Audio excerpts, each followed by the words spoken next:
안녕하십니까. 저는 한국교육과정평가원의 허예지라고 합니다. 오늘 학생 맞춤형 선택교육과정 주제로 한 1분과 사회를 맡게 되었습니다. 만나서 반갑습니다. 오늘 저희 그 주제에 대해서 학교 사례 발표를 해주실 선생님 두 분과 진행을 도와주실 선생님 한 분을 모셨는데요. 네, 선생님들 인사 간단하게 부탁드리겠습니다. 안녕하세요. 오늘 부사회를 맡은 충북 오송고등학교 교사 한상아입니다. 학교에서 교육과정 업무를 담당하고 있는 국어교사입니다. 안녕하십니까. 경남 연초고등학교의 교육과정부장 최미소입니다. 학교에서는 수학을 가르치고 있습니다. 반갑습니다. 네, 반갑습니다. 경기 광희고등학교 융합과정부장을 담당하고 있는 이홍주입니다. 과목은 윤리이고 작년에는 통합사회를 가르쳤습니다. 반갑습니다. 네, 오늘 진행은 크게 두 부분으로 이루어집니다. 먼저 두 선생님의 사례 발표를 듣고요. 이후에 발표 사례와 저희 1분과 주제에 대해서 토의하는 시간을 갖도록 하겠습니다. 지금 온라인으로도 여러분들이 접속을 해주셨는데요. 온라인 참여자분들께서는 저희 발표 주제와 관련해서 채팅창을 활용해서 질문을 남겨주시면 시간적인 여유가 허락하는 한에 저희가 이제 토의 시간에 다루어 보도록 하겠습니다. 활발한 참여 부탁드립니다. 아울러 오늘 의미 있는 논의를 위해서 시간을 기꺼이 내어주신 선생님들이 자리를 해주셨는데요. 끝까지 모든 분들이 저희와 함께 자리를 지켜주시면 감사드리겠습니다. 그럼 본격적으로 시작하도록 하겠습니다. 먼저 경남 연초고의 사례를 들어보도록 하겠습니다. 최미소 선생님 모시겠습니다. 기본 소양을 갖추게 해줘야 돼요. 네, 반갑습니다. 학생 맞춤형 선택교육과정 사례 발표를 맡게 된 경남 연초고등학교의 교사 최미소입니다.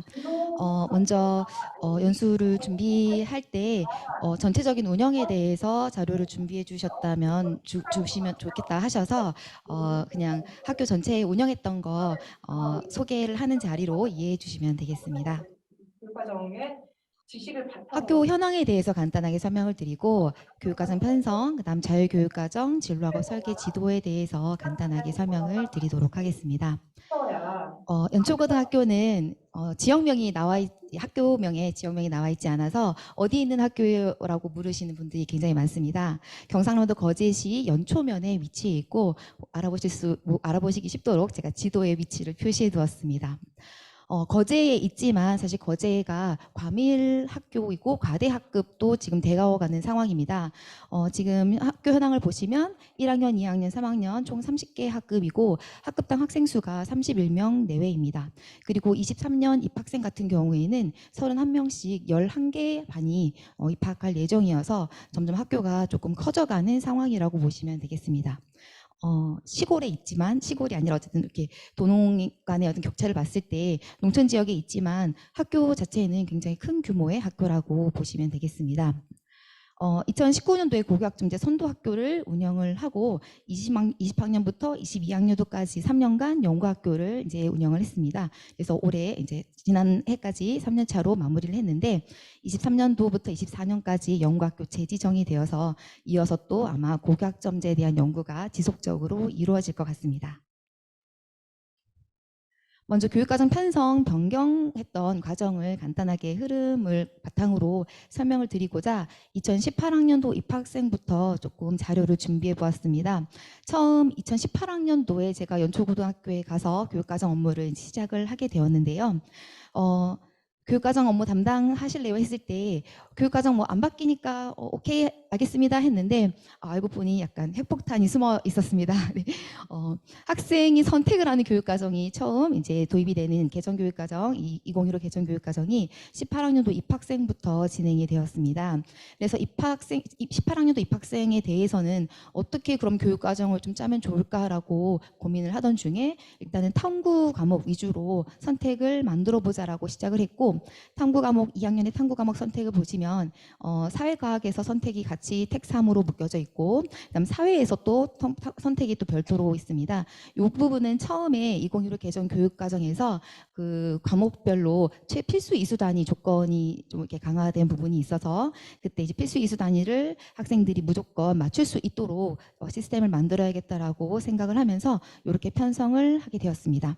그리고 국영수 기초교과에서는 실제로 선택 과목이 많지는 않았고 지정 과목과 선택 과목을 병행하여 운영을 하였습니다. 18학년도 입학생에서 19년도 입학생으로의 이제 변화 과정을 보셨을 때 가장 큰 이제 변화는 탐구 과목 선택, 2학년 탐구 과목 선택을 이제 묶어서 한 번에 선택할 수 있도록 변경하였습니다. 18학년도 입학생 같은 경우는 2학년 탐구 과목에서 11단위를 저희가 편성을 했었는데 4개 과목을 선택하는 구조로 바꾸다 보니 12단위가 필요했습니다. 그래서 그 과정에서 제가 염치불구하고 체육과 선생님들께 찾아가서 부탁을 드리면서 체육과 시수를 2학년, 3학년 1, 2를 교차해 가면서 탐구 과목 시수 확보와 체육 과목 이제 시수 변경을 이제 부탁을 드려서 이렇게 탐구 과목 12 단위로 편성을 하게 되었습니다. 그리고 2019학년도 같은 경우는 3학년 학생들이 좀 특징적인 부분이 선택 과목이 굉장히 많아졌고 실제로 2019 입학생들 같은 경우는 3학년에 체육을 제외한 전체 과목이 이제 선택할 수 있도록 되었는데 체육만 선택을 안 한다고 해서 체육을 이동 수업을 안 할 수 있는 상황이 아니었습니다. 그래서 학생들이 총 31시간 이동 수업을 진행하는 형태로 교육과정이 운영이 되었습니다. 2019 같은 경우를 보시면 지금 이제 선택 과목군이 일반 선택과 진로 선택이 조금 구분되어 있는 형태로 저희가 편성을 하였는데 2020 학년도 입학생 편성을 이어서 보시겠습니다. 19학년도와 20학년도의 이제 가장 큰 변화는 2학년 탐구 선택에서 집중 이수로 이제 편성을 조금 바꿨다라는 부분입니다. 사실 처음 2019 운영하면서 이렇게 하니까 조금 그래도 안정적이고 괜찮다라고 생각을 했는데 저희가 교육부의 연구학교 컨설팅을 받으면서 지적을 조금 크게 받았던 부분입니다. 학생들이 학기 이수 형태로 수강을 해야지 그게 학점제였던 방향과 이런 부분이 맞지 않겠냐라는 컨설팅 의견을 주셔서 저도 사실은 학기 이수가 좋은가라는 약간 그 애매모호한 그 마음 아래 선생님들을 어쩔 수 없이 설득을 하기 시작했습니다. 컨설팅에서 그래도 이런 조언을 주셔서 저희가 이렇게 변경했으면 좋겠다라고 의견을 드려서 해당 부분은 그래서 학기 이수로 변경을 했고 저희가 탐구 과목의 12단위를 가지고 있기 때문에 4단위씩 3과목에서 총 6과목을 2학년에 선택할 수 있도록 배치하게 되었습니다. 그리고 3학년 이제 편성을 보시면 19학년도와 20학년도가 3학년 선택 과목의 수가 조금 줄어들었습니다. 이 부분은 저희가 19학년도 입학생 운영을 하다 보니 전체 학생이 이동하는 상황이 아직은 이 큰 학교에서 조금 혼란을 좀 가졌던 것 같습니다. 3학년 학생들 이제 진로 상담하시고 할 때 담임 선생님들이 반 아이들끼리 모여 있는 시간이 전혀 없다 보니까 굉장히 어려움을 좀 토로하셨고 그래서 20학년도 입학생에는 국영수 기초교과에서 222 이렇게 해서 지정 과목을 다시 역행으로 좀 만든 형태입니다. 그래서 처음에 조금 고민을 많이 하면서 국영수 지정 과목을 운영을 하게 됐고 지금은 학생들이 한 10시간 정도는 교실에서 수업을 듣고 나머지 시간은 이제 선택해서 이동 수업을 하고 있는 상황입니다. 20학년도에서 21학년도의 변화 과정에서는 2학년의 기초교과 선택군을 저희가 편성을 하였습니다. 수능 선택 과목을 전부 다 3학년에 편성을 하다 보니 학생들이 학업 부담이 좀 크다라고 이제 여러 선생님들과 컨설팅 의견이 있으셔서 2학년에 이제 국영수 기초교과 선택군을 만들게 되었고 이 과정에서 사실은 국영수 기초교과 단위수를 한 학기당 3단위로 해서 하나하나 선택해서 2개 선택을 하도록 이제 만들려고 했습니다. 이 변화 과정에서는 문제점이 지금 20학년도의 3학년 편성과 21학년도의 2학년에 언어와 매체, 확률과 통계, 영어, 회화를 3단위로 운영을 하게 되면 동일 학기에 동일 단위수가 운영이 되다 보니 무학년제가 발생할 수 있었습니다. 그래서 그 부분을 해소하고자 일시적으로 국영수 기초교과를 4단위로 운영을 하면서 기초에서 4단위 선택, 학기별로 하나하나, 그다음 탐구 선택, 기존과 동일하게 진행을 하였고요. 3학년에서 이제 교과 간의 벽을 조금 더 무너뜨려서 선택을 좀 더 펼치게 되었습니다. 그래서 지금 최종적으로는 22학년도 입학생 교육과정 편성은 전체적으로 이렇게 운영이 되고 있고 아까 말씀드렸듯이 3학년에서 지정 과목을 거꾸로 좀 만들게 되었다고 했는데 그 과정에서도 사실 고민을 좀 많이 했습니다. 이 지정 과목을 과연 등급이 나오는 일반 선택 과목으로 지정을 해서 학생들의 등급을 조금 더 잘 받을 수 있도록 시스템을 만들 것인가 아니면 학생들이 조금 더 그 학습 부담을 좀 완화하기 위해서 진로 선택 과목으로 편성을 할 것인가에 대한 고민을 하던 중 저희 학교에 계신 또 진로 선생님께서 그 당시에 계시는 진로 선생님께서 이 교육과정과 관련된 업무를 굉장히 많이 하신 전문가셨습니다. 그래서 여러 의견을 조언을 받아서 진로 선택 과목으로 이렇게 기초교과를 편성하게 되었습니다. 편성표를 보시면 2학년은 그래도 학기제로 운영을 하고 있는 형태이고 3학년은 여전히 학년제로 운영이 되고 있습니다.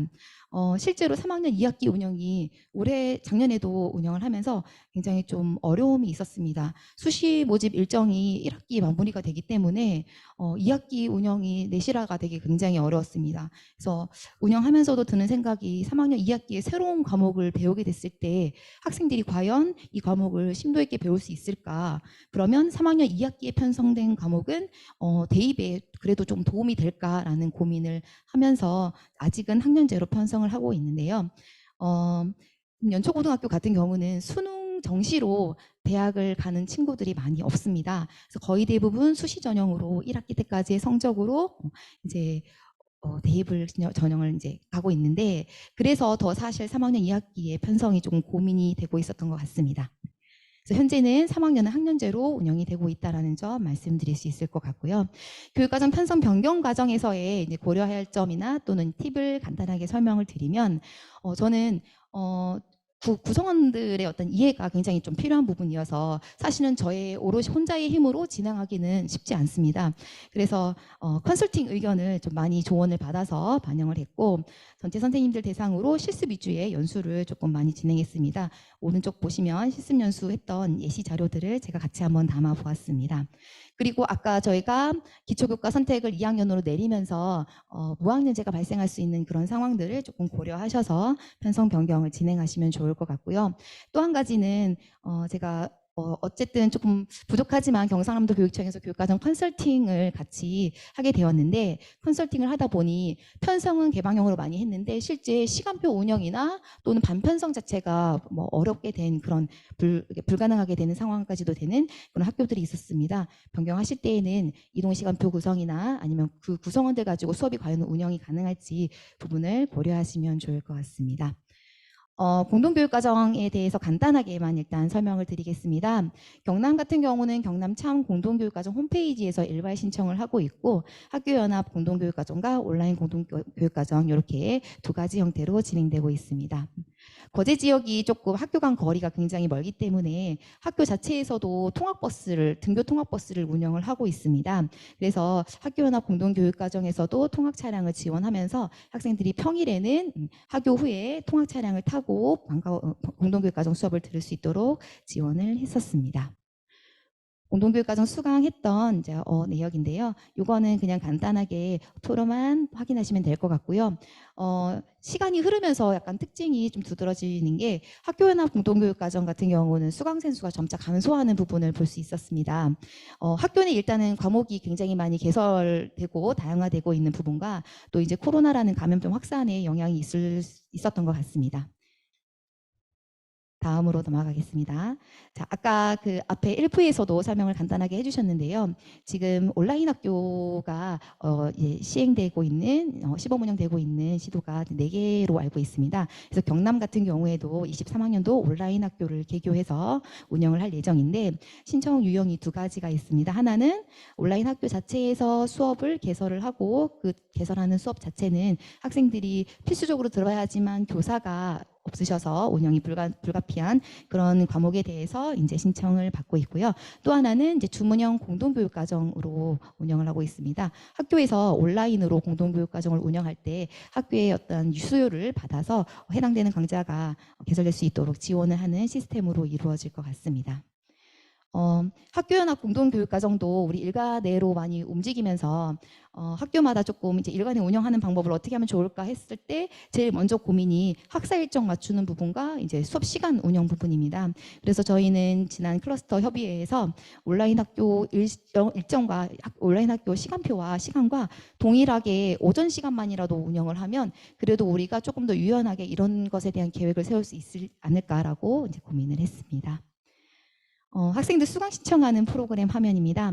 저희는 이제 고교학점제 그 교육부 프로그램을 사용하지 않고 교육부 프로그램이 나빠서 안 쓰는 게 아니라 익숙해서인 것 같습니다. 저희가 여기 사설 프로그램으로 운영을 하고 있는데요. 이거 지금 한 4년간 계속 이걸 쓰다 보니 좀 익숙해서 계속 활용을 하고 있고, 지난 9월에 조금 더 기능이 업데이트가 되어서 수강 신청할 수 있는 매뉴얼이 조금 더 기능이 좋게 되었습니다. 이거는 학생들이 필수 이수 단위를 맞추었는가를 또 점검할 수 있는 그런 기능이 추가되어서 그냥 간단하게 소개만 드리도록 하겠습니다. 다음으로는 이제 해당 프로그램, 그 사설 프로그램으로 저희가 지류 출석부를 다 없앴습니다. 그래서 요 선생님들이 수업 시간마다 여기 사이트에 들어가셔서 학생들 출석 확인을 하고 또 이동 수업 반편성 그리고 학생들 이동 수업 시간표도 이렇게 해서 안내하고 있습니다. 학년별 시간표 예시입니다. 1학년 같은 경우는 선택 과목이 없기 때문에 이렇게 이제 학생들 과목별로 수강할 수 있도록 과목과 담당 선생님이 같이 안내가 되어 있고요. 2학년, 3학년 같은 경우는 이제 선택 과목 이동하는 수업에 대해서는 ABCD 타임으로 저희가 안내를 하면서 시간표가 공지되었습니다. 학교마다 아마 학교 자율교육과정 운영을 많이 하셨을 것 같아요. 그래서 저희도 학교 자율교육과정을 지난해 처음 시행을 했는데 3학년과 1, 2학년을 조금 분리해서 시작했습니다. 처음 하는 거라 3개 학년을 동시에 하기 조금 부담스럽기도 해서 저희가 운영했던 사례이고, 저희는 융합 형태로 운영을 하면서 학생들이 이거 사실 운영을 할 때 학생들 도움을 굉장히 많이 받았습니다. 서포터즈 학생들의 도움으로 주제를 좀 선정을 하고 그걸 이어서 진행을 한 형태라고 보시면 되겠습니다. 자세한 내용은 이따가 또 토론회 시간에 이제 질문 주시면 제가 시간상 다 지금 발표 시간에는 다 말씀드리지 못하는 점 양해 부탁드립니다. 2학년 자율교육과정 프로젝트 활동 내용이고, 이거는 PPT 자료에 있기 때문에 참고만 하시면 되겠습니다. 진로학업 설계지도 전문가 컨설팅 그룹이라고 올해에는 상담하는 이제 약간 좀 더 전문가 그룹을 좀 구성하여 운영하였습니다. 그래서 각 학년 담임 선생님들을 주축으로 계열별로 나누었고, 그 계열별로 학생들이 희망을 신청해서 약 163명 정도의 학생들이 진로학업 설계지도 전문가 그룹에게 컨설팅을 받았습니다.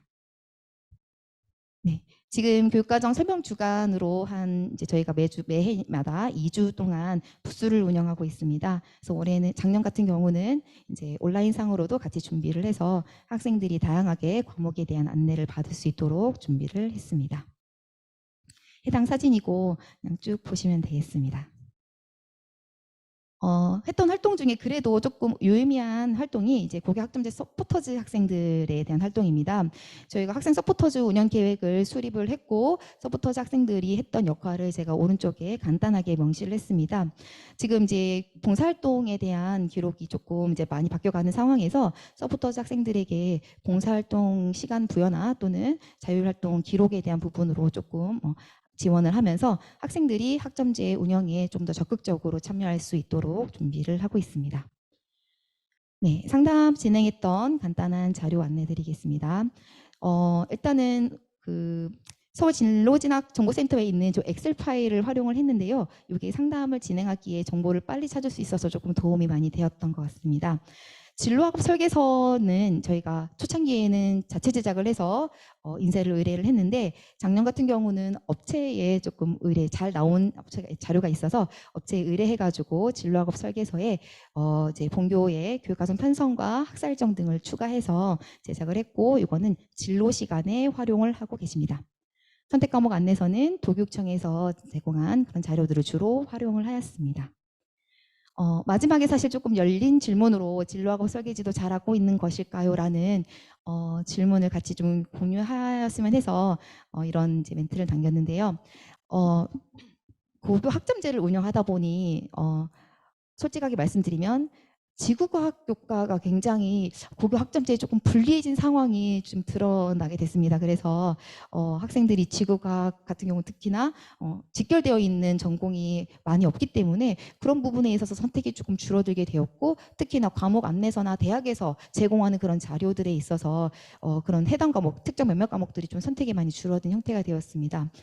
학생들에게 길러질 수 있는 함량이나 사고력을 위주로 과목 선택이 안내되어야 하는데, 이 전공과 관련이 있느냐 없느냐를 가지고 계속 진로학업 설계 지도를 한다면 과연 우리가 이 고교 학점제의 어떤 학생들의 발달에 진짜 도움이 되는 것일까라는 그런 생각을 하게 되어서 이런 질문을 담아보았습니다. 네, 조금 빠르게 말을 한 것 같아서 죄송스럽게 생각하고요. 궁금하신 점은 조금 이따가 토크 콘서트 때 또 이어서 답변 드리도록 하겠습니다. 네, 이상입니다. 네, 선생님 발표 잘 들었습니다. 아주 꼼꼼하게 구체적으로 설명을 해주셨던 것 같은데요. 이어서 두 번째 순서입니다. 경기 광위고의 공동교육과정을 활용한 학생 맞춤형 선택교육과정 운영 사례를 들어보도록 하겠습니다. 이용주 선생님 모시겠습니다.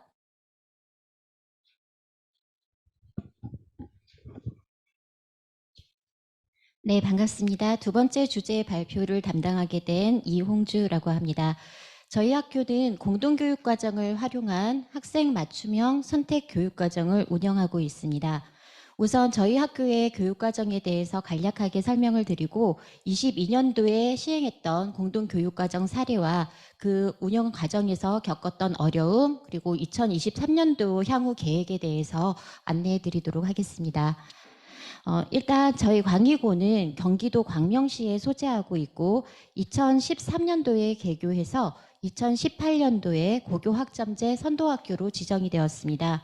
그리고 2019, 20, 21, 22 지금까지 4년간 학생 선택 중심 교육과정을 운영해 오고 있습니다.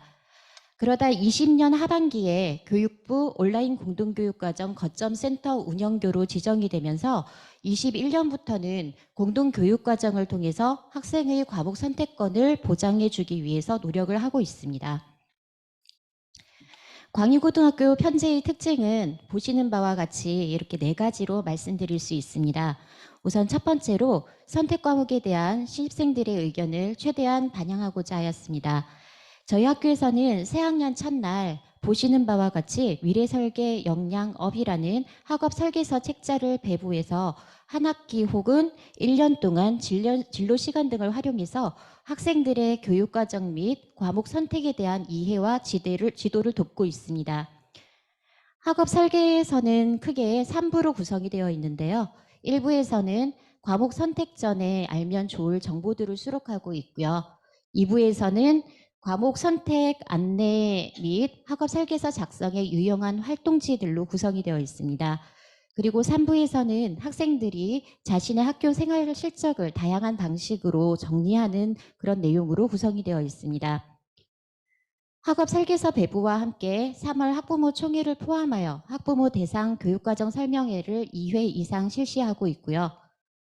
3월 말에는 신입생들을 대상으로 해서 과목 수요 조사를 실시하여 기존의 편제에는 없지만 학생들이 요구하는 과목을 조사한 다음에 모든 교사들과 공유를 하고 교과협의 및 교육과정위원회 협의를 통해서 반영하고 있습니다. 네, 두 번째 특징으로는 학생이 필요하다고 여기는 일반적인 과목의 개설 학급수를 최대한 확보함으로써 특정 과목 선택에 있어서 인원 제한이라는 요소를 최소화하였습니다. 표는 작년 2학년, 3학년에 실제로 개설된 선택 과목과 해당 학급수입니다. 자, 세 번째 특징은 본교의 모든 선택 과목은 2+1 3단위로 통일이 되어 있고요. 블록 수업이 이루어지고 있습니다. 고교 학점제에서 교과교실 운영은 빼놓을 수 없는 부분인데요. 자, 학생들의 이동을 최소화하면서 수업에 대한 집중도는 적정하도록 하는 그 시간대를 구성할 필요가 있었고 저희는 4년에 걸쳐서 3단위가 가장 적합하다고 판단을 내려서 지금까지 운영해 오고 있습니다. 자, 네 번째 특징은 오른쪽에 보시는 것처럼 교과 영역 간 선택에서 모든 교과군의 경계를 허물고 학생들은 각 교과군의 선택 과목 수 제한으로 포기했던 과목을 여기서 선택할 수 있도록 하였습니다. 공동교육과정의 경우도 여기에 속해 있으며 공동교육과정을 선택하는 경우에는 폐강될 경우에 문제가 될 수 있기 때문에 본교 개설 과목 중에서도 한 과목쯤 미리 선택하게끔 하고 있습니다. 또한 본교는 교과 특성화 학교를 운영을 하고 있고요. 네, 교육과정 편제를 보시면은 교과 영역 간 선택에서 일단 2학년은 교과 영역 간 선택에서 온마을 캠퍼스라는 공동교육과정을 편성해 놓고 있고요. 3학년 같은 경우에는 온라인 캠퍼스라고 해서 여기서는 지금 3과목 되어 있는데 한 과목이 더 추가되어서 4과목이 공동교육과정으로 편성되어 있습니다. 교과 특성화는 저희는 공학 융합 교과 특성화 학교인데요. 그러니까 기술 과정을 1학년 때 공통으로 배우고 기술 과정과 관련된 교과를 더 전문적으로 배우고 싶은 경우에는 공학 일반이나 로봇 기구 개발, 지식재산 일반, 로봇 지능 개발, 그리고 가정과학, 식품과 영양, 식품과학과 같은 전문 교과 중에서 선택해서 들을 수 있도록 하고 있습니다. 네, 여기에서 여기 사진은 저희가 온라인 공동교육과정 거점 센터가 되면서 21년도에 수업 운영 교실을 구축한 사진입니다. 좀 거대한 그런 시설을 만들지 않았고요. 실질적으로 수업 시간에 활용할 수 있는 기자재 구축을 중심으로 해서 준비를 했습니다. 네, 광명 지역의 공동교육과정에 대해서 말씀드리도록 하겠습니다. 광명 지역의 공동교육과정은 일관 시간 안에 수업이 이루어지는 온마을 캠퍼스와 온라인 캠퍼스, 방과 후에 이루어지는 오프라인 클러스터와 온라인 클러스터가 있습니다. 방과 후에 이루어진 공동교육과정은 타 시도에서 많이 운영하는 형태여서 넘어가고 일과 시간 내에 이루어지는 온마을 캠퍼스와 온라인 캠퍼스에 대해 중점적으로 말씀드리겠습니다. 온마을 캠퍼스는 광명 지역의 고2 학생들을 대상으로 운영되는 오프라인 공동교육과정이고요. 여기 지도에서 보시는 것처럼 11개의 고등학교가 있는데 지리적으로 가까운 근거리에 위치해 있고 그리고 학교 주변에는 마을 기관들이 대거 있어서 마을 기관을 활용한 공동교육과정을 운영하는 데 유리한 그런 상황입니다. 그래서 이러한 장점을 활용하고자 21년도에 저희 학교가 거점이 되어서 기영도 문학관, 광명극장, 청소년 미디어센터, 청소년 상담복지센터에서 수업이 이루어지는 문예창작인문, 연극에 의해 영상 제작에 의해 상담심리와 같은 4과목을 개설해서 운영을 했습니다. 4개의 과목 운영을 위해 본교에는 심리, 연극, 정보와 같은 교과 순회 전담교사가 배치되었고 이분들은 마을기관의 협력 강사와 함께 코티칭을 실시했습니다. 처음 시도하는 형태여서 21년에는 수업과 관련하여 교과 순회 전담교사와 협력 강사 간의 갈등도 있었지만 지금은 수업 계획 수립이나 평가, 예산 집행, 학생 관리 등의 전반에 있어서 주도권은 교과 순회 전담교사가 담당하고 협력 강사는 말 그대로 수업을 지원하는 방식으로 정리가 되었습니다. 또한 지역 학습장과 거점교, 참여교의 소통면에 있어서도 어려움이 많았는데요. 예를 들면 출결에 있어서 교과 순회 전담 선생님이 특정 학생의 결과 사유를 파악하기 위해서 해당 학생 소속교와 연락해서 확인하고 증빙 자료를 받아야 하거나 할 때 초기에는 이제 전화 통화나 메신저 이런 것들을 통해 시간을 투자해야 하는 경우가 많아서 힘들었는데 이러한 문제를 해결하기 위해 21년도에 공유 구글 문서를 활용을 해서 실시간으로 그런 출결 사유를 서로 입력하고 공유하는 방식으로 해소하였습니다. 그리고 교과 순회 전담 교사와 공동교육과정 담당자, 지역사회 학습장 담당자 간의 협의체를 구성을 했고요. 대면으로 만나기 어렵더라도 SNS 플랫폼 등을 활용을 해서 문제가 발생했을 경우 함께 해결하는 방식으로 운영을 해왔습니다. 그렇게 해서 2022년도에는 온마을 캠퍼스 과목으로 이렇게 8개의 과목이 개설되어서 운영이 되었고요. 21년도에는 저희 학교만 거점 학교였는데 22학년도에는 8개 과목으로 공동교육과정 과목이 늘어나면서 충영고가 거점교로 다시 들어와 2개 학교가 같이 운영을 했습니다. 그리고 21년도에 온마을 캠퍼스 수업이 좋았다고 하면서 그 과목을 심화하는 공동교육과정이 고3 과정에 있으면 좋겠다라는 요구가 있어서요. 2021년도에는 여기에서 보시다시피 사진 영상 편집과 영화 기술이라는 2개 과목을 온라인 공동교육과정으로 이루어지는 일과 시간 내에 온라인 캠퍼스라는 과목으로 해서 개설해서 운영을 했습니다. 저희 학교에 배치되어 있었던 정보 교과 순회 전담교사와 연극 순회 전담교사가 이 과목들을 개설해서 운영을 해 주셨고요. 그 밖에 이제 방과 후에 이루어지는 온라인 공동교육과정도 운영을 했는데 여기에서 보시다시피 저희 학교에서는 교육학, 심리학, 보건, 미술사 이 4과목만 개설을 해서 운영을 했고요.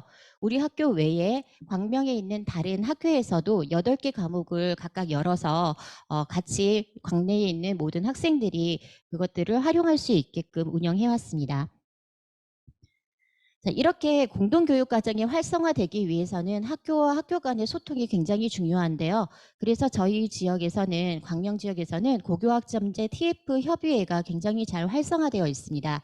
한 달에 2번 모이고요. 매주 목요일 날에 모여서 공동교육과정과 관련되어 있는 많은 것들을 같이 논의를 합니다. 가장 대표적인 활동들을 보면 보통 3, 4월 달에 각 학교에서 교육과정 수요조사를 하다 보면 소인수 교과들이 나오게 되죠. 그러면 이런 TF 협의를 통해서 그런 과목들을 같이 공유를 하고 그 과목들 중에서 우리가 다양한 공동교육과정 형태 중에서 개설할 수 있는 것들은 무엇이 있는지 같이 논의를 합니다. 그리고 이 공동교육과정을 운영을 할 때 학교에서 근무하시는 선생님이 이 공동교육과정 수업까지 담당하려고 한다면 너무나 힘들거든요. 그래서 교육지원청에서는 충분히 교과 순회 전담교사를 이렇게 지원을 해주셔서 저희는 이런 공동교육과정이 활성화되는데 많은 도움을 받았습니다. 그리고 중요한 부분들이 앞에서 최미소 선생님이 말씀하신 것처럼 공동교육과정을 할 때 수업 요일과 시간대를 정하는 게 굉장히 어려운 문제인데요. 저희는 처음 시작할 때부터 이제 거점교를 할 학교를 이렇게 정하면서 아무도 선호하지 않잖아요. 거점교가 저희 학교를 담당하게 되면서 가능하면은 소속교의 학사 일정이나 시간대 이런 것들을 고려를 하지만 그것이 합의가 되지 않을 경우에는 거점교에 따른다라는 원칙하에 저희 학교 교육과정 시간 운영과 연계해서 수요일 5, 6, 7교시에 2학년 온마을 캠퍼스를 운영을 하고 있습니다. 그렇게 운영을 한 지 지금 3년 차고요. 지금은 정착이 되어서 이 온마을 캠퍼스 과목을 활용하고자 하는 단위 학교에서는 그 시간대에 공동교육과정이 이루어질 수 있게끔 교육과정을 편성하고 있어서 이 부분은 이미 안정화되었다고 볼 수 있고요. 힘든 부분들은 온라인 일과 시간 내에 이루어지는 온라인 캠퍼스인데 이 온라인 캠퍼스는 저희 학교에 계신 교과순회 전담교사가 줌으로 수업을 여시면 각 학교에서 이 과목을 신청한 학생들이 그 학교에서 수업을 듣는 경우거든요. 네, 그런데 이게 시정표를 맞춰보려고 노력을 했으나 모든 학교가 다 맞춰지지가 않더라고요. 그래서 작년 같은 경우에는 화요일 1교시와 목요일 2, 3교시에 수업을 운영을 했는데 1교시에 시작할 경우에는 다른 학교에서 조정을 할 수 있기 때문에 수업 진행에는 무리가 없습니다. 근데 2교시에 운영을 하다 보니까 1교시가 끝나는 시간대가 달라서 2교시에 들어오는 친구들이 이제 늦게 들어온다거나 그런 문제가 발생해서 수업을 진행하는 데 있어서 어려움이 많았습니다. 그래서 이번에 협의를 통해서 2023년도에는 기본적으로 화요일 1교시와 목요일 1, 2교시 혹은 아예 마지막 시간대로 정해서 온라인 공동교육과정, 그러니까 온라인 캠퍼스 과목을 운영하는 것으로 합의를 봤습니다. 개입된 학교가 많으면 많을수록 협의체 구성이 중요한데요. 저희가 지금 운영하고 있는 거는 교과 순회 전담교사 협의체를 구성해서 운영하고 있고요. 그리고 아까 전에 말씀드렸던 것처럼 교육과정 부장님과 장학사님 그리고 때로는 교감 교장 선생님까지 해서 교육과정 TF팀 운영하고 있고요. 그리고 각 기관이나 마을 기관이나 이런 다른 주체들도 있죠. 그 주체들 간에는 대면으로 만나기는 어려워서 주로 SNS 등을 통해서 소통을 하고 있습니다. 이 부분은 넘어가고요. 온마을 캠퍼스 운영 절차인데 이 부분도 자료에 있을 테니까 이거 여기에 자세히 적혀 있어서 보시면은 될 것 같습니다. 네, 공동교육과정을 운영하면서 제일 어려웠던 것이 다양한 주체들 간의 갈등이 일어났을 때 그걸 조율하는 부분들이 굉장히 힘들었고요. 그리고 공동교육과정을 운영하는 담당자들은 여기에 대해서 잘 이해를 하고 있는데 공동교육과정 실무를 담당하지 않은 대부분의 선생님들은 이에 대해서 전혀 이해가 부족하셔서 이 업무를 하면서 성적이나 이런 것들을 할 때 업무를 하면서 뭔가 협조를 요청을 할 때 왜 그래야 돼? 라고 얘기를 했을 경우 그 부분들을 설명하는 게 굉장히 힘들었고요. 그리고 학교 간 교육과정 운영의 차이로 인해서 학사 일정, 시정표 이런 것들의 차이로 인해서 수업을 운영하는 면이 힘들었던 점이 가장 컸던 것 같습니다. 아까 전에 출결 공유 문서 저희 이렇게 만들었다고 했잖아요. 근데 아까 전에 최민수 선생님 말씀하신 것처럼 아예 인터넷 사이트를 통해서 그렇게 실시간으로 출결까지 우리 나이스에다가 출결 기록하는 것처럼 그렇게 하는 방법도 참 좋겠다는 생각이 오늘 들었고요. 그리고 이게 내년이 아니죠. 2023년도입니다. 왼쪽에 있는 게 온마을 캠퍼스 2학년들 대상으로 열리는 과목인데 2023년도에는 10개 과목이 열립니다. 그러니까 10개의 마을 기관이 참여를 하는 거죠.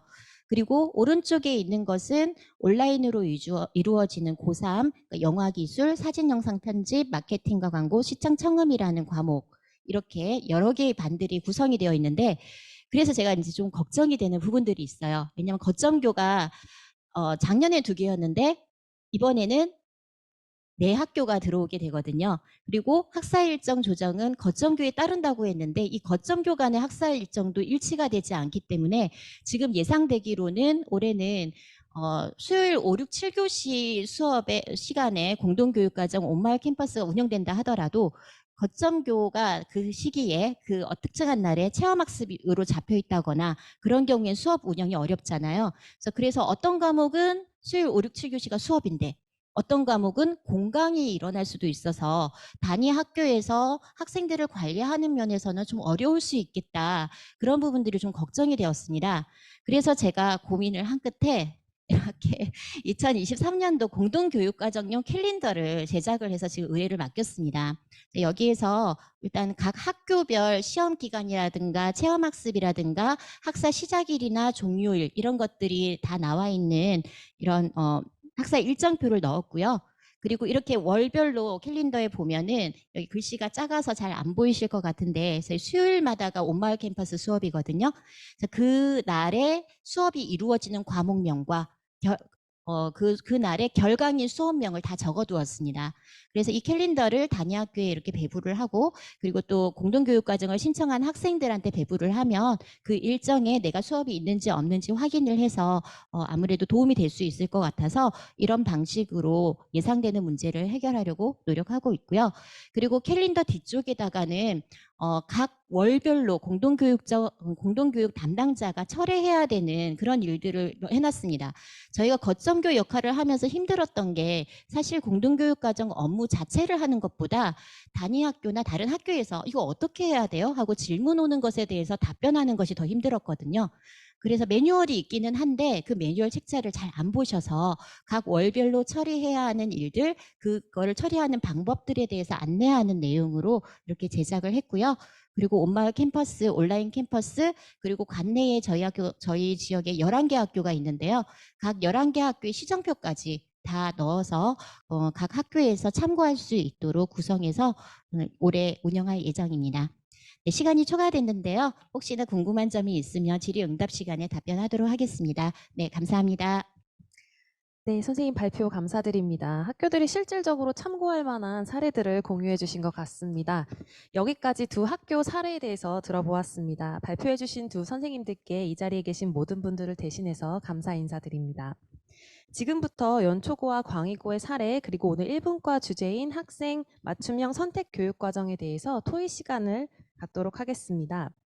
첫 번째로 경남 연초고 사례와 관련하여 질문을 드리고 싶은데요. 연초고에서는 학생들의 과목 선택을 돕기 위해서 교육과정 이수지도팀뿐만 아니라 진로학업 설계 지도 전문가 그룹이라든지 고교학점제 교사 서포터즈 등을 운영하는 것으로 알고 있습니다. 각 팀이 어떤 차이가 있고 어떻게 운영되는지 궁금합니다, 선생님. 네, 먼저 교육과정 이수지도팀에 대한 고민입니다. 아까 1부에서도 사례 발표하셨던 선생님께서 말씀하셨는데 교육과정 이수지도팀을 사실 조직은 했으나 눈에 띌 만한 그렇다한 활동을 진행을 하지는 못했던 것 같습니다. 그러던 와중에 또 이제 각 학년의 담임 선생님들께서 학생들 상담하는 부분에 있어서 많은 시간이 또 소요가 되고 또 전문성을 필요로 하기 때문에 선생님들께 수당을 좀 지급하면 좋겠다라는 생각이 또 들었습니다. 그래서 이 두 부분을 조금 해소하고자 교육과정 이수 지도팀 중에서 이제 학년부 담임 선생님들과 교육과정부를 주축으로 각 진로에 맞는 조금 더 전문화된 이제 상담 시스템을 좀 만들었으면 좋겠다라고 해서 계열별로 이제 학생들을 이제 상담을 진행할 수 있도록 하면서 방과 후에 진행하면서 지도 수당을 또 드리게 되었습니다. 그래서 진로 학업 설계지도 컨설팅 전문가 그룹은 교육과정 이수 지도팀의 약간 일부라고 생각하시면 좋을 것 같고요. 그다음에 또 아까 고교학점제 교사 서포터즈가 있는데 고교학점제에 대한 고민이 교육가정부로 주로 이제 이루어지는 형태가 많이 있습니다. 그래서 그 부분을 조금 같이 공유하면 좋겠다. 더욱이 이제 고교학점제 연구선도학교를 하면서 전체 교직원분들이 같이 그 부분을 공감해야 되기 때문에 전학봉 형태의 교사 서포터즈를 구성을 하였습니다.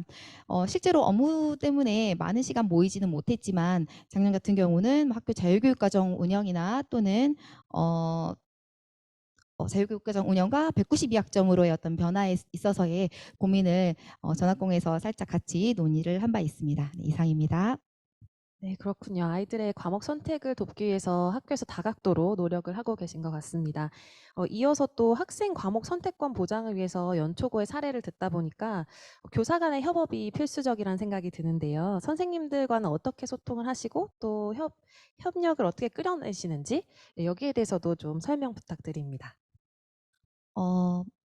교육과정 편성을 변경을 하고 이제 확대되어 가고 하는 과정에서 사실 제일 중요한 거는 구성원들의 공감이었던 것 같습니다. 변화에 대한 공감이 없으면 교육과정부에서 아무리 문을 두드리고 호소를 해도 사실 선생님들은 조금 반대 의견이 있으실 수밖에 없는데요.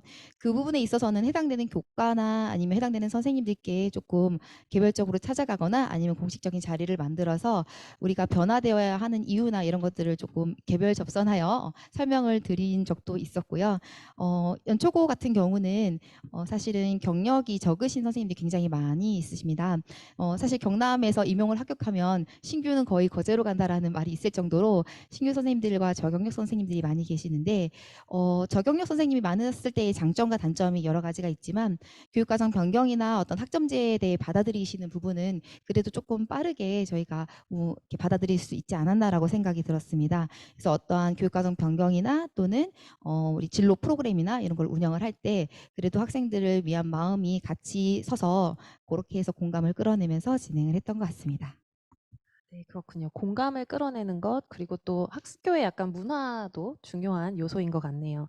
두 번째로는 광의고 사례에 대해서 질문을 드리고 싶습니다. 제가 인상적이었던 게 일관의 공동교육과정을 운영한다는 점이었는데요. 사실 2022학년도 연구선도학교 운영 보고서에 따르면 일관의 공동교육과정 운영하는 학교는 매우 적습니다. 그럼에도 불구하고 광의고에서 여러 개의 과목을 이렇게 운영하게 된 배경이 무엇인지, 그리고 또 어떻게 이걸 준비하셨는지 이 과정에 대해서도 설명 부탁드리겠습니다. 네, 공동교육과정을 활용하는 학교의 목적은 조금씩 다를 수 있을 것 같습니다. 광명 지역에 있는 고등학교들은 대부분 학교 자체적으로 학생들이 원하는 과목을 개설할 수 있는 교사들을 확보하는 데 좀 유리한 조건입니다. 그렇기 때문에 다른 농촌이나 이런 곳에 교육 소외 지역처럼 강사나 교사를 뽑을 수가 없어서 이렇게 준비할 수 없어서 과목을 개설하지 못하는 경우는 거의 없습니다. 그럼에도 불구하고 저희가 공동교육과정에 관심을 가지게 된 이유는요. 우리가 일과 시간 중에 학생들의 과목 선택권을 최대한 보장을 하고 자기들이 원하는 과목을 들으러 가기는 하지만 저희 편제표를 보시면은 이론 중심의 과목들이 대부분이죠. 그런 경우에 이제 학업에 대해서 관심이 많거나 그런 머리형 친구 같은 경우에는 그런 과목들을 수업을 하면서도 매우 즐거움을 느낄 수 있겠지만 학교마다 이론적인 수업에 관심이 없고 흥미가 없는 친구들도 있잖아요. 인문계 고등학교라고 하지만 진학을 목적으로 하는 인문계 고등학교라고 하지만 지금은 사실 꼭 진학이 아니라 하더라도 인문계 고등학교에 와 있는 친구들도 많습니다. 그러니까 그런 친구들이 이론 중심의 수업 형태로만 이렇게 하루 종일 학교 현장에 있다가 보면 죽는 시간이 좀 많다라는 것, 그런 것들이 좀 안타깝게 여겨졌고요.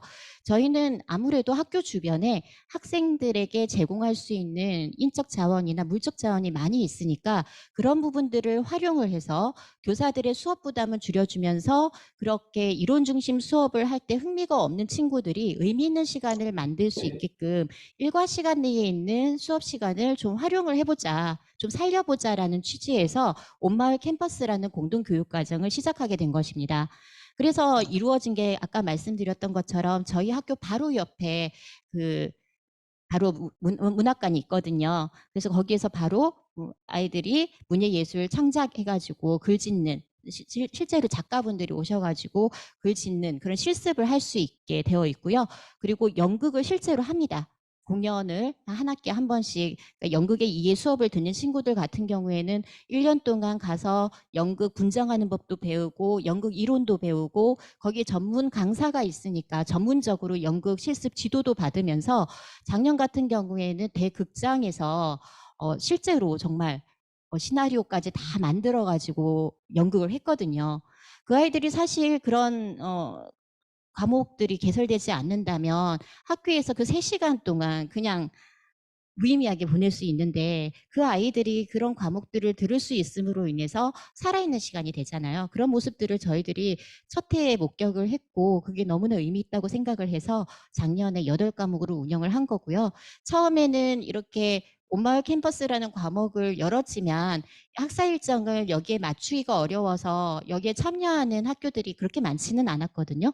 근데 실제로 참여하고 난 다음에 좋았다고 하는 학생들이 많아지면서 여기에 관심을 갖는 다른 학교들도 생기고 그래서 아까 말씀드렸던 것처럼 광명 관내에 11개의 고등학교가 있는데 1개 학교를 제외하고 모든 10개의 학교가 작년에 다 참여하는 것으로 나왔습니다. 그래서 그런 우리가 아이들을 책임지는데 진학만 하는 아이들만 책임질 건 아니잖아요. 그러니까 진로와 관련해서 자기의 재능을 발견을 하고 그리고 그런 것들을 키울 수 있는 그런 기회를 제공하는 것도 공교육의 큰 중요한 임무라고 생각을 하기 때문에 저희는 자체 교육 과정에서는 사실 선생님들이 그런 기량은 사실 없으시잖아요. 연극을 직접 지도를 하시거나 하는 데 있어서는 역량이 사실 부족한 부분이 있기 때문에 마을 강사를 활용을 해서 그런 전문적인 그런 수업을 듣게끔 하고 있어서 내년에도 좀 기대가 됩니다. 그런 수업들이 더 늘어나고 더 많은 친구들의 수업 시간이 이렇게 살아나는 것들 이런 것들이 기대가 되어서 저희는 그런 의미로 이 일과 시간 내 공동교육과정을 활성화시키고 있습니다. 아, 그렇군요, 선생님. 그러니까 다양한 진로를 가진 아이들한테 정말로 의미 있는 선택 과목 이수 경험을 제공하기 위해서 애써주시는 것 같습니다. 아까 절차 과정에 대해서는 제 발표 중에 잠깐 설명을 해주시긴 했었는데요.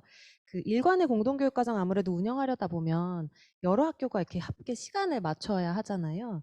이 준비 과정이 어땠는지도 조금 간단하게 말씀해 주실 수 있을까요? 네, 최근의 준비 과정을 말씀드릴게요. 일단 10개, 2023년도에 10개의 과목이 개설된다고 말씀드렸죠. 그리고 그 10개의 과목이 거점 학교가 4개 학교입니다. 저희는 일단 원칙이 그 과목의 수업 시간대는 그 과목을 개설하는 거점교의 학사 일정과 시정표에 맞춘다라고 TF에서 합의를 했어요. 그래서 거점교 간의 이런 학사 일정을 가능하면은 다 맞추려고 노력을 해서 그 거점교 협의회를 했거든요. 그래도 그게 안 되더라고요. 왜 안 되냐면 지금 각 학교마다 공간 재구조화를 하고 있잖아요. 이 광명 지역에서도 성면 해체 공사, 리모델링 이런 것들 때문에 2학기 개학하는 날짜도 다 다르고요. 학사 종료하는 날짜도 다 다릅니다. 근데 우리가 수업을 운영을 할 때 한 학기에 17회는 확보가 돼야 되잖아요. 그런데 이게 시작과 종료일이 다 다르니까 그 17회를 운영하는 게 너무나 힘들더라고요.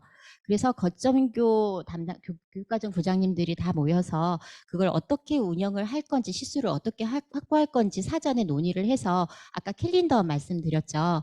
그런 캘린더 형태로 이렇게 정리를 먼저 하고 그거를 관내에 있는 고등학교에 뿌리고 그걸 원하는 학교에서는 그 시정표에 맞출 수 있는 학교에서 그 과목을 신청하게끔 되는 거죠. 결국에 이 방법은 TF 협의를 줄기차게 하는 방법밖에 없습니다. 네, 선생님 알겠습니다. 이번에는 부사회자 선생님께 마이크를 넘겨보도록 하겠습니다. 두 발표자 선생님들 못지않게 성공적인 경험을 갖고 계신 걸로 알고 있습니다. 부사회자 선생님은 발표를 들으시면서 어떤 생각이 드셨나요? 학생 수만큼 다양한 진로를 지원하기 위해 교육과정을 다양화하는 노력을 각 학교들이 하고 있으나 모든 학생들이 원하는 과목을 일과 시간 내에 개설하기는 현실적으로 어렵습니다.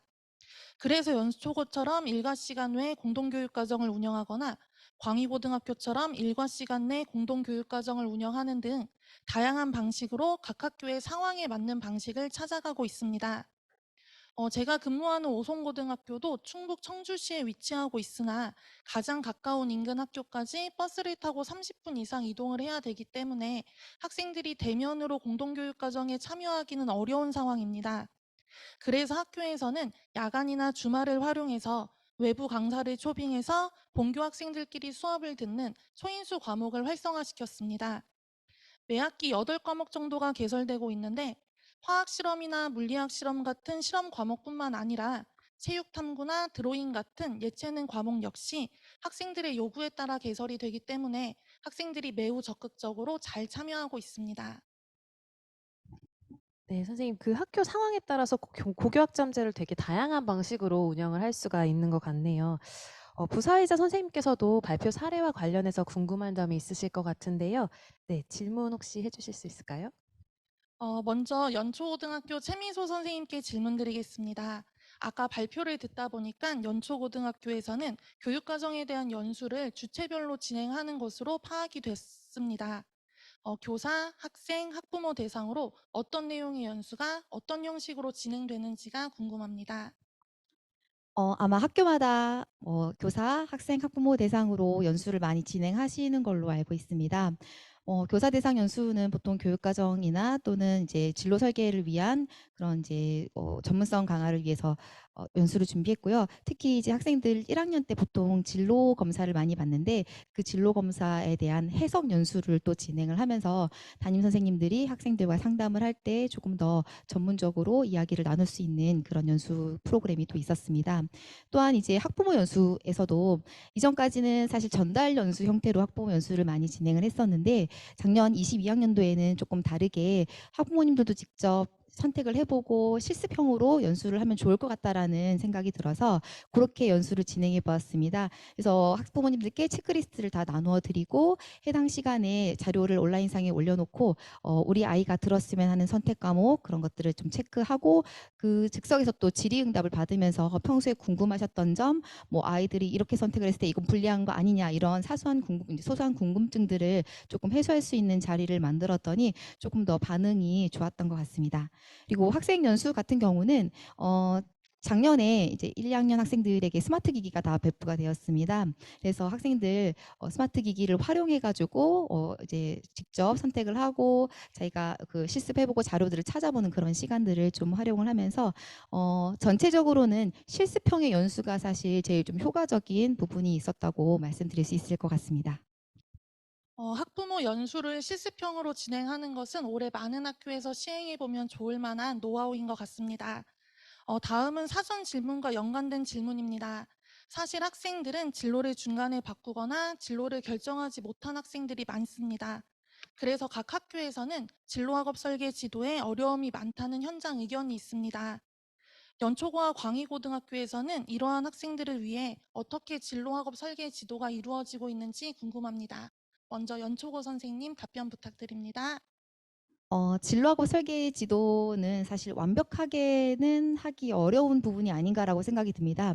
학생들이 시험을 치고 난 이후나 또는 뭐 외부의 컨설팅을 받고 난 이후에도 과목 선택을 많이 변경하고자 요청을 하고 있습니다.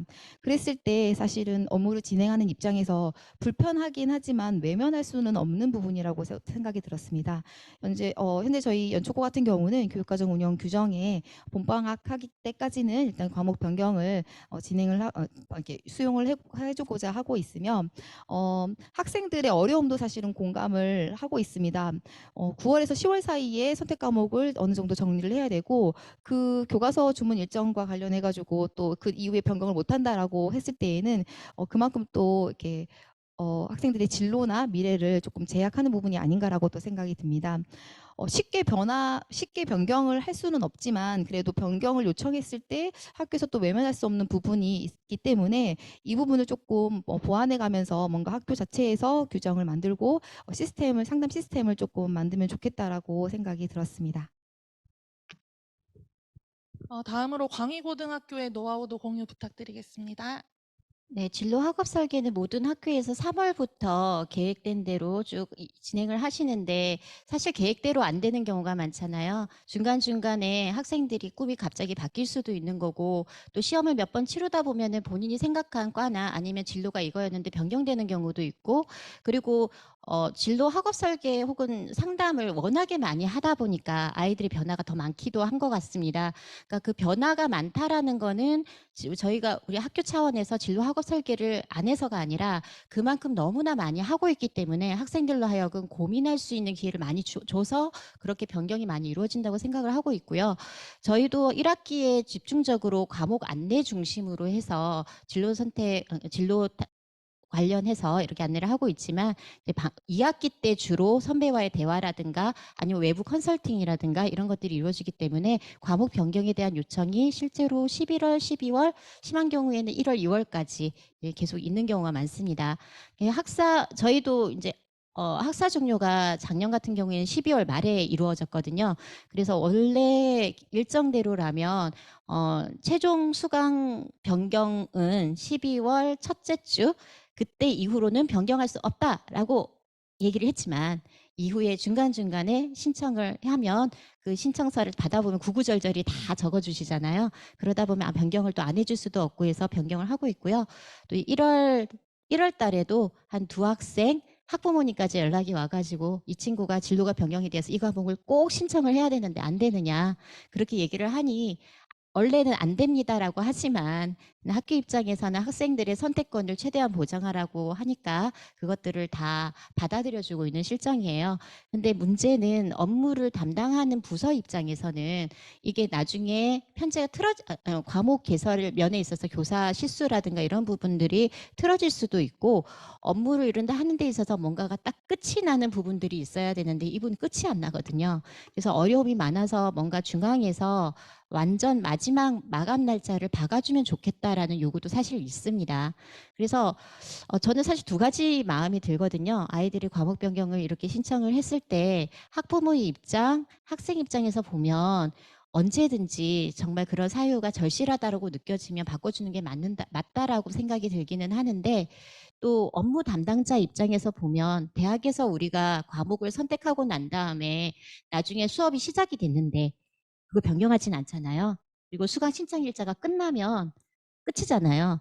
그것처럼 내가 어떤 일정한 시기까지 선택을 하는 것에 대한 책임도 사실은 아이들이 배워야 되는 부분이 아닌가라는 생각이 들기 때문에 선택과 보장을 위해 그 변경 신청을 다 받아들여 주는 것도 좋지만 어떤 특정한 날짜를 딱 박아서 그 날짜가 지나고 난 뒤에는 그런 부분들을 수용하지 않는 것도 어떻게 보면 교육적인 차원에서 필요한 게 아닌가라는 개인적인 생각도 해보게 되었습니다. 네, 오늘 발표 주제와 관련해서 지금 온라인 채팅창에 여러 가지 질문과 의견이 올라와 있습니다.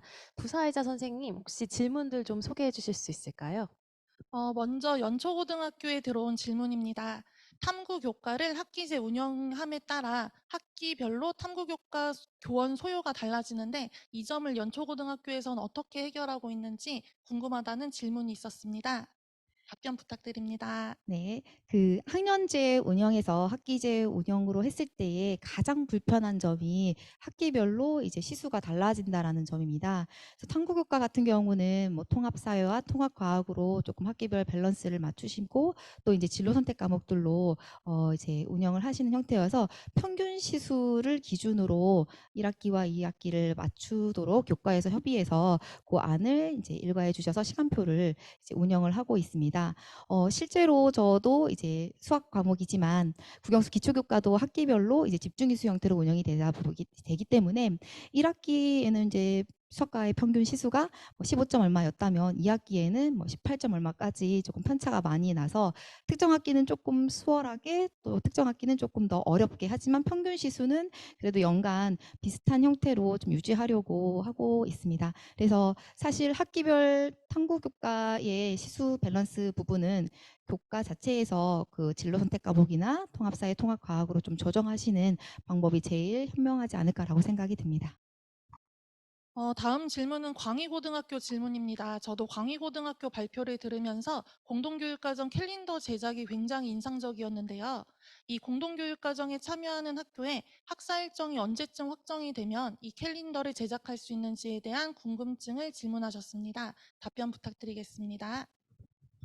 네, 캘린더 제작은 올해 처음으로 제가 시도를 한 거고요. 사실 이런 캘린더 제작을 하기 위해서는 진짜 시간이 많이 필요로 합니다. 그래서 누군가의 희생이 필요한 거겠죠. 그래서 제가 희생을 했는데요. 그래서 저희 광명 지역 같은 경우에는 11개 고등학교가 대부분 학사 종료가 1월 달 혹은 12월 말 이렇게 다 이루어집니다. 2월 달에 추가로 나오는 학교가 거의 없습니다. 그러다 보니까 다음 차년도 학사 일정을 거의 11월 말, 12월 달에 논의를 하게 되거든요. 근데 사실 공동교육과정 캘린더 제작에 필요한 중요한 학사 일정은 정해져 있잖아요. 각 학교의 시험 기간, 그리고 1학기 여름방학 하는 날, 그리고 2학기 개학하는 날, 학사 종료하는 날, 그리고 체험학습. 이런 것들이 있죠. 그러니까 그런 것들에 대해서 각 학교에서 거기에 대해서만이라도 12월 달 한 중순까지 논의를 해서 결정된 것을 알려달라고 제가 카톡창에서 저희 TF 협의회 카톡방이 있다고 했잖아요. 그래서 교육과정 부장님들께 사전에 이렇게 협조를 요청을 했고요. 그리고 이 TF 협의회를 오래 하다 보면은 결국에는 이제 각 단위 학교 내에서도 사실 공동교육과정이나 고교학점제 운영하는 데 있어서 교육과정부가 혼자 할 수 있는 일은 아무것도 없잖아요. 사실 교무나 연구와의 협업이 굉장히 많이 필요한데 저는 사실 교무와의 이런 협업 체제가 광명 지역 같은 경우에는 지금 2년차 공동교육과정을 운영을 하면서 어느 정도 구축이 됐다고 보거든요.